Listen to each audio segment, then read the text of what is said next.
The day of Eid, since I'm sure I'm not the only one who feels this way, is a day of mixed emotions. On one side, we are happy. Of course, we are happy because of where we have been, right? Where we have enjoyed the greatness and the graciousness of Allah subhanahu wa ta'ala. We have been encompassed in His subhanahu wa ta'ala's mercy. And there are many qualities that we have gained over this time, or at least learned how it feels to have these characteristics like God consciousness, taqwa. We experience what it feels like to have it. We experience what it feels like to have sincerity in this month.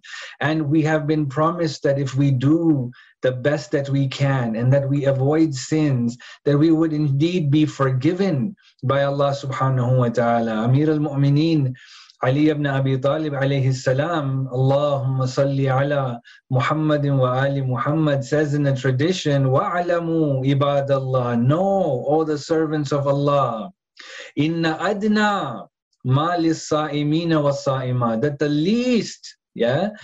least thing a fasting man and a fasting woman will receive is that on the day of Fitr, or on the last day of Ramadan, a caller will call out, an angel will call out saying, Abshiru ya ibadallah, congratulations, be happy, O the servants of God, faqad ghufira lakum ma salafa min dunubikum, for indeed you have been forgiven for all that you have done in the past.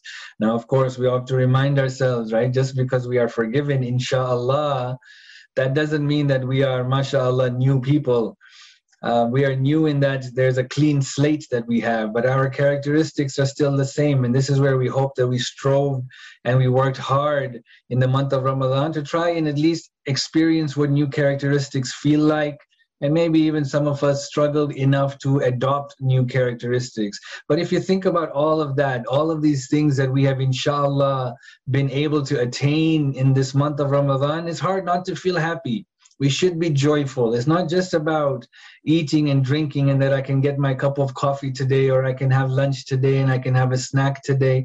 No, it's about having been somewhere and having accomplished something that we then, as the awliya of Allah, as the mu'mineen, as believers, feel a sense of appreciation, a sense of gratitude, joy and happiness at, inshallah, what we have been able to accomplish.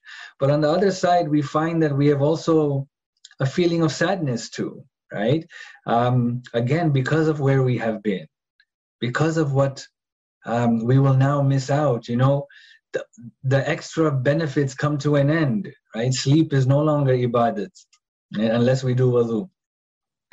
And then even then, oversleeping might be problematic, right? Breathing doesn't become a tasbih. A simple act is not magnified or multiplied. How can we not be sad at losing out at these opportunities? We don't know. We don't know if we will be alive next year. Inshallah, we will, to once again experience the generosity of Allah subhanahu wa ta'ala.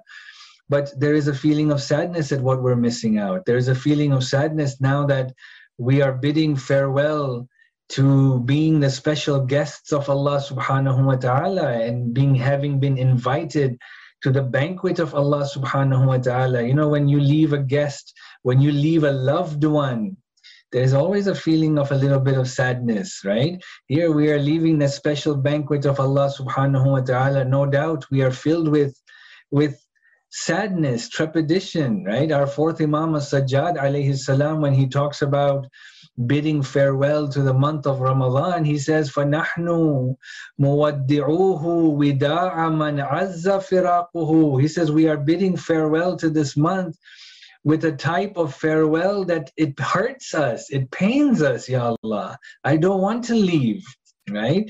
And it's the Imam obviously having fully understood what the month of Ramadan is, not just about the hunger and thirst, but there was something deeper in there. There was something more beautiful in there. And so you find that we have these two emotions that really balance us out, where we are not overjoyed, nor are we overly sad, but we are happy. We are grateful to Allah subhanahu wa ta'ala for this opportunity. And I think that this is where I want to draw a quick lesson. about the importance of staying balanced in Islam. Islam, this month of Ramadan, one of the gifts that we get coming out of it is that we are taught the importance of balancing ourselves, not being too sad, not being too happy when we come and celebrate the day of Eid. Balance is essential in life, and one of the most important qualities that a believer must have. A believer must be balanced in their faith. They cannot allow their faith to be overzealous or too critical, or have too much tawalla and not enough tabarra. There has to be a balance in our faith, and without balance, we are never on the right trajectory, right? Likewise, we are expected to be balanced in characteristics, right? So we don't allow our anger to lead us all the time. Rather, we should be in a controlled state. We don't allow our desires to overcome us. Rather, we should be in a controlled state. We do not allow our imaginations to run wild. Rather, we should be in a controlled state. In the ilm, in the study of akhlaq, this is known as i'tidal, to have balance in life, right? And it is only when one has balance, when they are on sirat al-mustaqim, heading towards Allah subhanahu wa ta'ala. Likewise, we are expected to be balanced in emotions.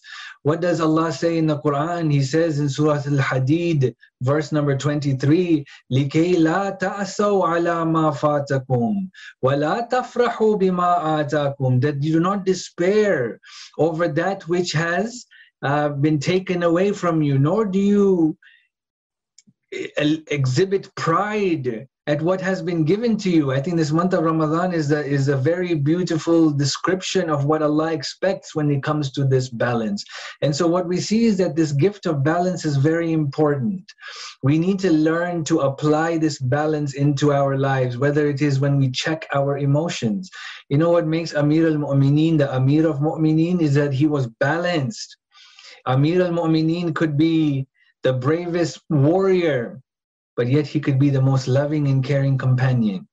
He could be the most eloquent in speech with those who need guidance, but yet Amir al-Mu'mineen could be one who is firm when it comes to those who need an awakening. This is what Allah describes as the qualities of the believer in Surah Al-Fath, when Allah subhanahu wa ta'ala says, Muhammadun Rasulullah sallallahu alayhi wa alihi wa sallam, walladhina ma'ahu, and those who are with the Prophet, ashidda'u ala al-kuffar, they are hard, with those who transgress, wa ruhama'u baynahum, but they have mercy and compassion with those who have similar qualities as them.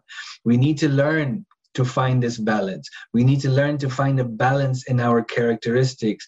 But you know, the one area that I think we need most balance in, my brothers and sisters, is that we need to make sure there is balance in our social lives. When it comes to society, social balance. What does social balance look like? You know, social balance means that I am not happy if there are people who are not happy.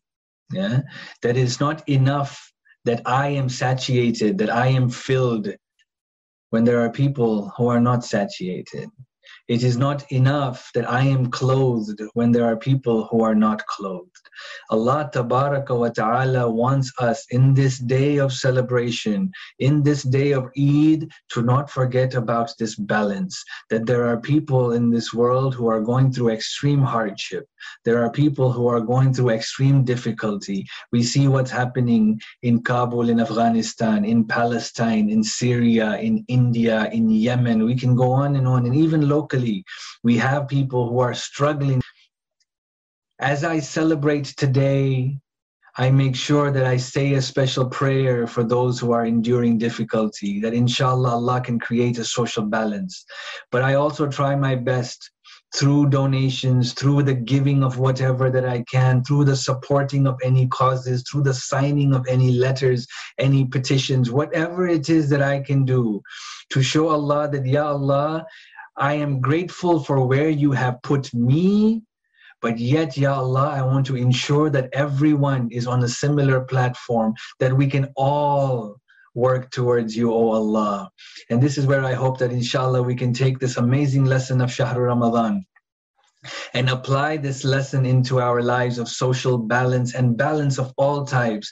And if we can do that, then indeed we would have left the month of Ramadan as better human beings than we entered the month of Ramadan. I leave you with this message. I am grateful that I got this opportunity to speak to you today. وآخر دعوانا الحمد لله رب العالمين.